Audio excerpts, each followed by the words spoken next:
Pierre Alcabache.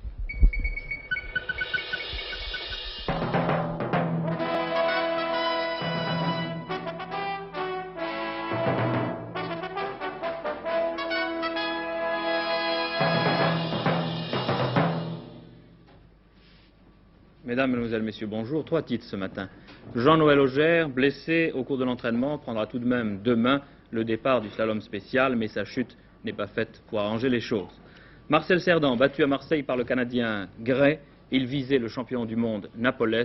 C'est peut-être un coup d'arrêt à sa carrière, à ses ambitions en tout cas.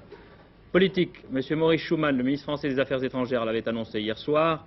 La France vient de reconnaître officiellement la République populaire du Bangladesh et propose au chef et Premier ministre Mujibur Rahman d'établir des relations diplomatiques. Alain Cancès connaît le pays et les hommes. En fait, la lutte pour l'indépendance, la véritable lutte pour l'indépendance a commencé au printemps 71, lorsque, après la victoire, le triomphe même de la Ligue Awami aux élections, tout le pays se trouve pratiquement en état de sécession armée. Une sécession qui sera très brutalement réprimée par l'armée pakistanaise. Et cette répression de l'armée pakistanaise durera pendant 1 an. Elle provoquera notamment l'exode vers l'Inde d'une grande partie de la population. Près de 10 millions, semble-t-il, d'habitants du Bangladesh sont passés durant cette période en Inde. Mais cette répression de l'armée pakistanaise n'empêchera pas cependant le développement à l'intérieur du pays d'une résistance armée. Et puis la crise s'envenimant, vous le savez, elle débouchera sur un conflit, sur une guerre entre l'Inde et le Pakistan. En 10 jours, les chars indiens vont occuper le Bangladesh, bousculer l'armée pakistanaise. Et cette armée indienne a été accueillie partout, c'est un fait évident, comme une véritable armée de libération. C'est avec enthousiasme, au cri de Jai Bangla, que les Bengalis ont vu arriver les chars indiens. En décembre, M. Azizul Islam, le président en exercice, puisque Cheikh Mujibur Rahman était toujours en prison au Pakistan occidental, arrive à Dhaka, sa capitale. Cheikh Mujibur Rahman, libéré, vient tenir une conférence de presse, et au cours de cette conférence de presse, la première, il demandera à ce que le plus grand nombre possible de pays veuillent bien reconnaître le nouvel État et l'aider à se reconstruire.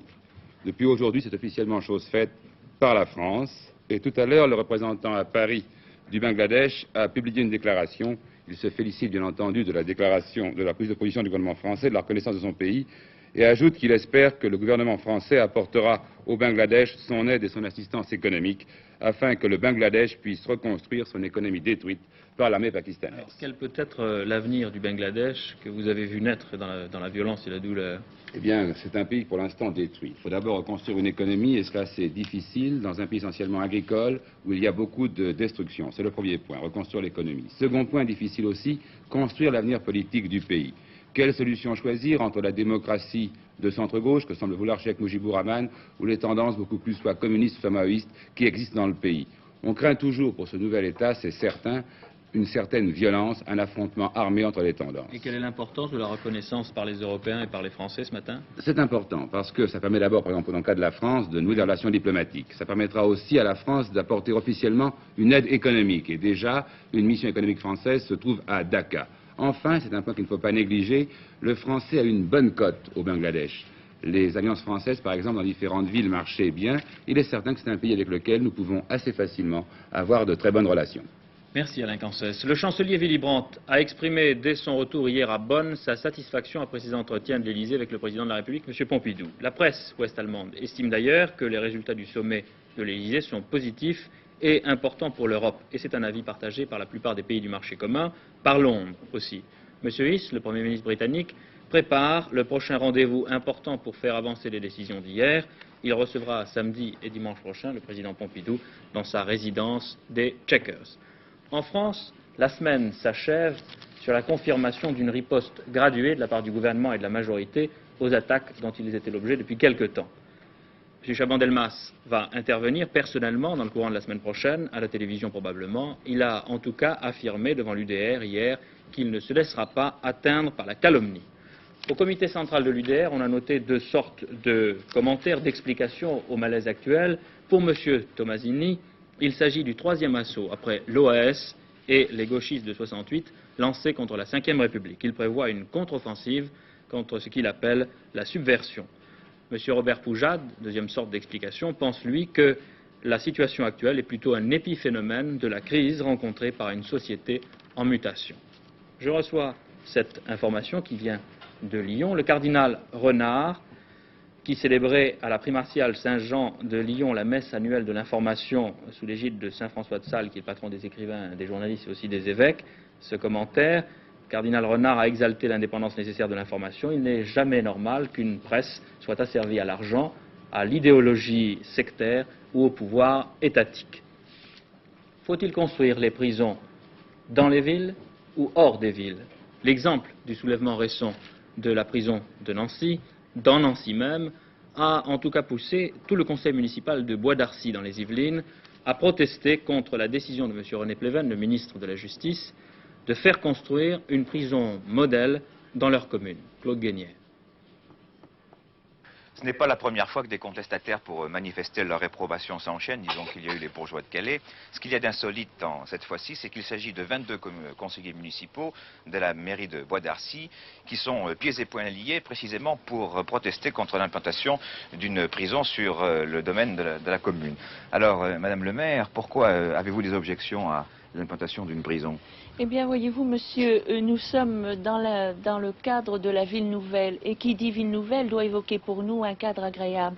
Or, ici, les habitants de Bois d'Arcy ont choisi précisément notre petite cité parce qu'elle est une enclave qui est encore bien protégée dans la banlieue ouest et qui bénéficie d'un cadre agréable, d'espaces verts et à proximité de la base de loisirs de Saint-Quentin. Et je pense qu'elle estime à juste titre être dupée par l'implantation d'un établissement qui n'a rien de séduisant. Mais ceci dit, les prisons, on en a beaucoup parlé récemment, vous savez à quelle occasion, par exemple Toul, lorsque des prisonniers ont manifesté précisément contre les mauvaises conditions, disons, d'hébergement. Et donc à une époque où on parle de la construction de prisons neuves, il faut bien qu'on les mette quelque part. Oui.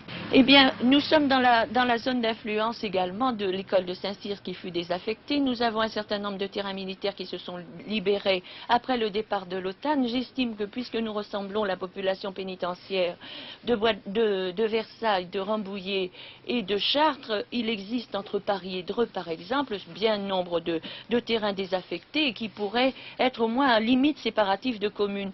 Il serait malséant pour moi de demander que cette implantation aille chez un collègue, et je ne le ferai jamais, d'ailleurs nous nous sommes toujours refusés à le faire, mais que les autorités de tutelle, et en particulier le ministère de la Justice, étudient une implantation qui ne soit pas dans les périmètres d'agglomération. Bien, alors ils sont actuellement une douzaine, ils sont enchaînés depuis 21 heures, ils le seront encore jusqu'à 12 heures, les plus jeunes et les plus forts ont décidé de passer la nuit, seront relayés demain matin à 9 heures par les autres conseillers municipaux.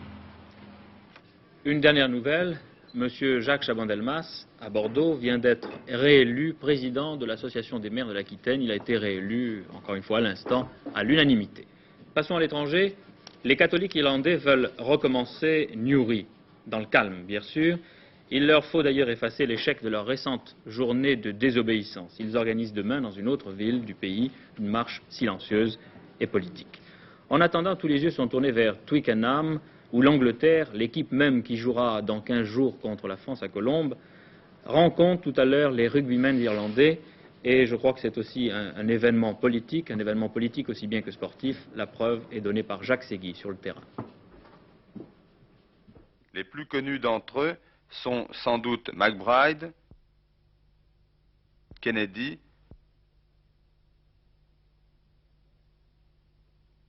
ou Gibson.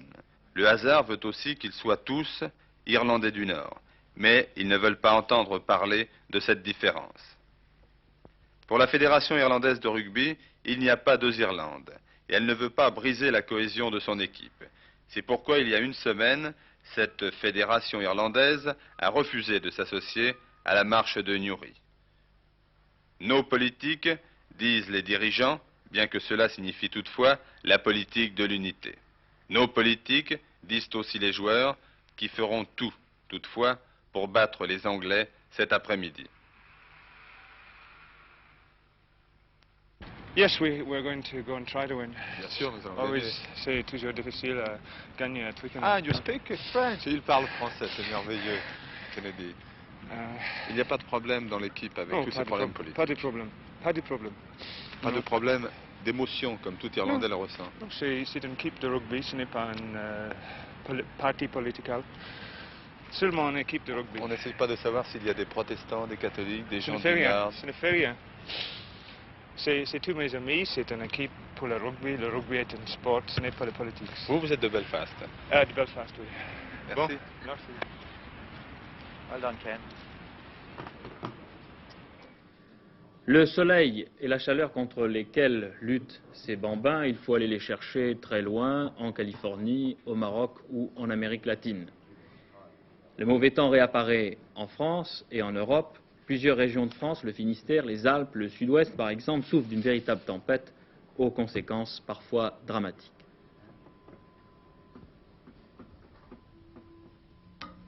16 heures, hier après-midi à Pau, un violent coup de vent s'est abattu sur la ville. Des arbres ont été arrachés un peu partout. Les sapeurs-pompiers et les services de la ville se sont employés à libérer les chaussées. La toiture d'une usine a été littéralement ensoufflée. Et résultat assez inattendu, Pau, qui compte près de 70 000 habitants, est privé d'eau depuis 5 heures ce matin. La pluie a provoqué en effet un glissement de terrain à Gand, faisant éclater la grosse conduite qui alimente la cité béarnaise.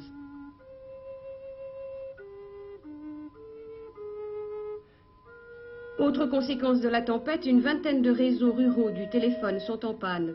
En réalité, tout le département des Pyrénées-Atlantiques a souffert de la bourrasque. Le vent souffle toujours et la pluie tombe sans interruption.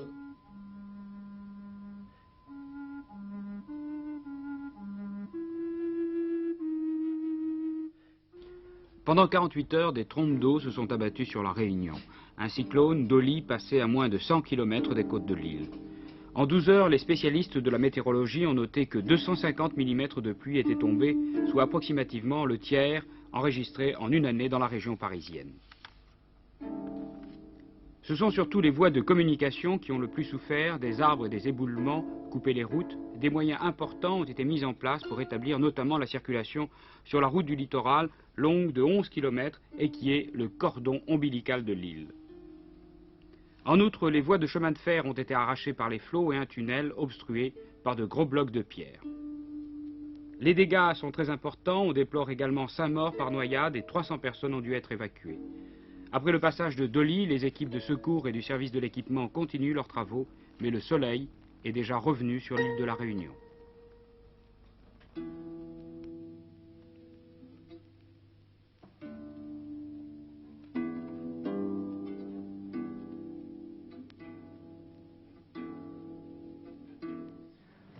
À Sapporo, à la veille du slalom spécial homme, une inquiétude, le comportement de Jean-Noël Augère et Gérard Bonnevie qui ont été blessés ce matin à l'entraînement, une certitude, le ski français est en crise. Après la blessure de 2 des meilleurs skieurs français, quel espoir reste-t-il, Jean-Michel Lelieu, d'arracher une nouvelle médaille, une petite médaille? Je crois que les meilleurs espoirs, c'est encore Jean-Noël Augère et Gérard Bonnevie. Que s'est-il passé? Il y avait ce matin à Sapporo un slalom, non pas de qualification, mais de classification. C'est-à-dire que ceux qui partent en deuxième série devaient faire obligatoirement ce slalom pour partir demain et pour avoir un numéro de dossard correct. Cependant, les premiers, ceux qui partent en première série d'habitude, eux ont leur ordre de départ, le connaissent d'après le classement FIS. Et alors, tous ceux qui participent à la première série ce matin avaient décidé de descendre en tant qu'ouvreur, simplement. C'était un petit entraînement, d'autant que les pistes sont à peu près semblables. Et puis Augère est tombé, il a d'abord touché un piquet qui n'est pas en plastique, comme c'est le cas en Europe, sur les pistes d'Europe, mais en bambou, là-bas au Japon. Alors, le piquet de bambou est beaucoup moins souple que le piquet plastique. Il a enfoncé ce piquet, il est allé ensuite s'écraser contre un deuxième piquet qui marquait la prochaine porte, et on a cru d'abord une fracture. Il a été transporté en ambulance au village olympique de Sapporo, et en fin de compte, il s'agit d'un écrasement des muscles intercostaux gauche. Que va-t-il se passer? Les docteurs ont mis un pansement compressif à Augère pour demain, et puis demain, ils pensent lui donner une infiltration de novocaïne avant le départ. J'ai téléphoné tout à l'heure à Noël Dompnier, qui a entraîné Jean-Noël Augère de nombreuses années au Corbier. Il m'a dit que Jean-Noël était un garçon très dur à la souffrance et que théoriquement, demain, avec la piqûre de novocaïne, il devrait bien s'en tirer. Donc la meilleure chance, c'est encore Jean-Noël Augère, qui est champion du monde de la spécialité, le meilleur slalomeur du monde. Gérard Bonnevie, lui, c'est un étirement de ligament de la cheville. Là, c'est un peu plus grave, mais il participera quand même. Et puis, il y a quand même aussi Alain Pence de Saint-Gervais. En ce qui concerne les autres nouvelles, eh bien sachez qu'au cours de ce même slalom de qualification, Rolando Toeni, qui était l'un des meilleurs aussi, s'est blessé. Il a un hématome à l'œil gauche. Alors rien n'est perdu encore, mais peut-être que l'influx nerveux va jouer. Pendant 1 ou 2 heures ce matin, Jean-Noël Augère s'est demandé si demain il participerait au slalom. Alors ça pourrait jouer dans le résultat demain. Pas de chance. Nous verrons dans quel sens. Je veux ajouter qu'à propos de Sapporo, Perra a l'intention d'abandonner la compétition et de monter, Jean-Michel Lelieu, une revue sur glace. Nous verrons. Boxe. Boutier, Jean-Claude, poursuit son ascension. À Lyon, le champion d'Europe a battu un Américain, Manuel Gonzalez, un des derniers obstacles sur la route du détenteur du titre mondial, Monzon. En revanche, à Marseille, Marcel Cerdan a subi une nouvelle défaite qui peut remettre en question toute sa carrière. Le Canadien Gray l'a dominé dans des conditions que va préciser à l'instant Jean-Claude Juan de Marseille, qui assistait d'ailleurs au combat.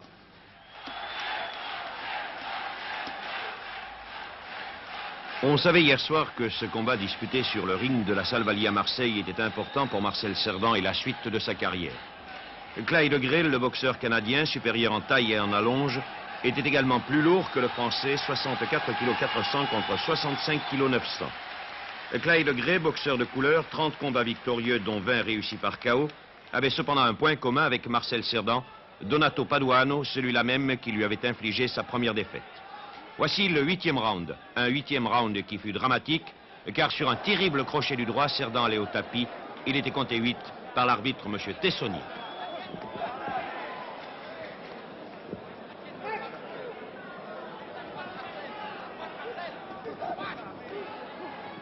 La première partie du combat avait sensiblement été égale. Si Gray était toujours le premier en action, en revanche, le métier du poulain de Philippe Philippi prévalait en fin de round ou dans les sorties en corps à corps. C'est à partir de la 5e reprise que le combat tourna à l'avantage du Canadien. On sentait que Gray voulait en finir rapidement. La mi-combat était abordée à toute allure et la vitesse d'exécution de ce dernier contraignait Cerdan à rompre très souvent. La puissance et la précision des coups du Canadien commencèrent alors à sérieusement ébranler le boxeur français.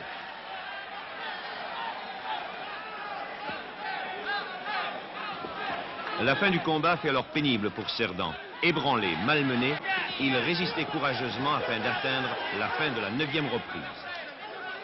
On sentait Cerdan fatigué, mais il faisait front avec courage devant un adversaire plus affûté et mieux préparé physiquement pour ce combat.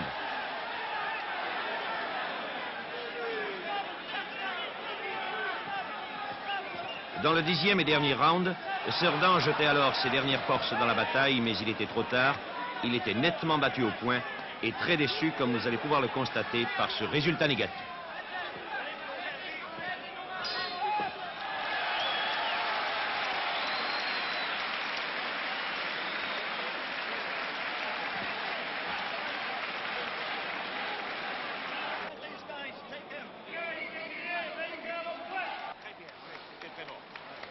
Ça a été quand même le plus difficile combat. J'ai pas su le prendre. J'ai pas su le prendre. C'est-à-dire, ce que vous dites, je n'ai pas su le prendre, est-ce qu'il a été plus rapide que vous? Pourtant, vous l'avez toujours remisé après. Philippi, l'entraîneur de Marcel Cerdan, demandait un certain temps de réflexion avant de prendre une décision sur la suite de la carrière de Marcel Cerdan. Le tango et la valse menacés d'interdiction en Union soviétique, et dans les pays de l'Est, selon une revue culturelle soviétique, ces deux danses sont incompatibles avec les principes d'une société socialiste. Le tango, je cite, suggère un péché non consommé. La valse est amorale, elle féminise l'homme et conduit au sexe unique. Que cela ne décourage tout de même pas les danseurs du samedi soir. À tout à l'heure, 13h30. Je crois qu'on rit beaucoup sur le plateau de TM72.